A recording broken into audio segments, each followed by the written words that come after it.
Welcome back to Hometown Friends, the podcast that spotlights our most foundational friendships or the ones that helped us all build our social development. Today, I want to discuss something that I think is really starting to be highlighted by this podcast: male friendships. It's not like we haven't had female voices on this show, and I intended for this series to be pretty gender balanced. I grew up with 5 older sisters, and my sister Kelly has the distinction of being my first hometown friend.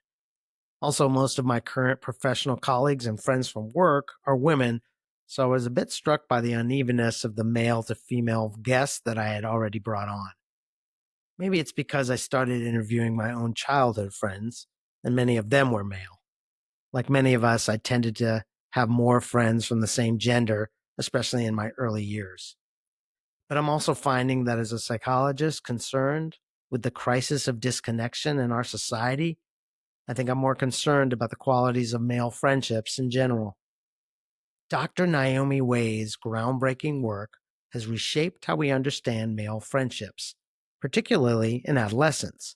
Her book, Deep Secrets: Boys, Friendships, and the Crisis of Connection, draws on more than 2 decades of interviews with adolescent boys, revealing a consistent and powerful theme.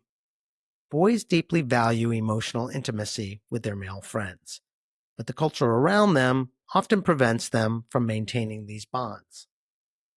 Way found that boys in early adolescence describe their closest friends in strikingly tender, emotionally expressive terms. They talk about feeling seen, known, and safe with their best friends. They confide in each other, share secrets, and express care openly. Many even say that their friends know them better than anyone else. But as boys move through high school and into early adulthood, these emotional expressions begin to fade. Way's research documents how the cultural scripts of masculinity, emphasizing toughness, independence, and emotional self-containment, gradually erode these intimate friendships. By late adolescence, many boys report that they no longer feel able to talk openly with their male peers. Way's findings align with the broader research showing that men in adulthood often experience higher rates of social isolation and are less likely than women to report having close confidants.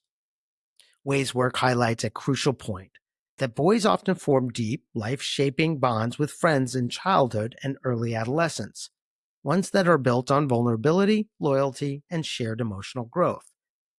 But they are often left behind, not by choice, but by cultural influence.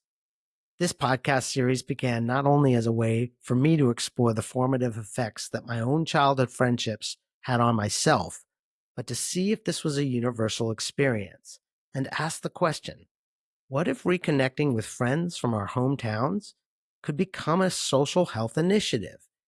And that by modeling these conversations and reconnections, we could encourage others to do the same and ultimately reduce loneliness and isolation at large. Encouraging myself and men in general to reach back to their earliest friendships is not just sentimental. It has brought me and many of the folks that I've interviewed a profound sense of belonging.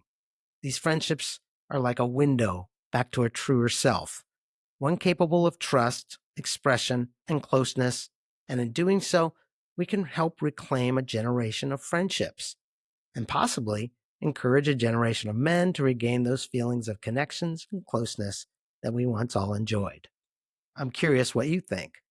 Leave us a comment and let us know. And if you like what I'm doing, please subscribe and follow. Stay tuned and stay connected.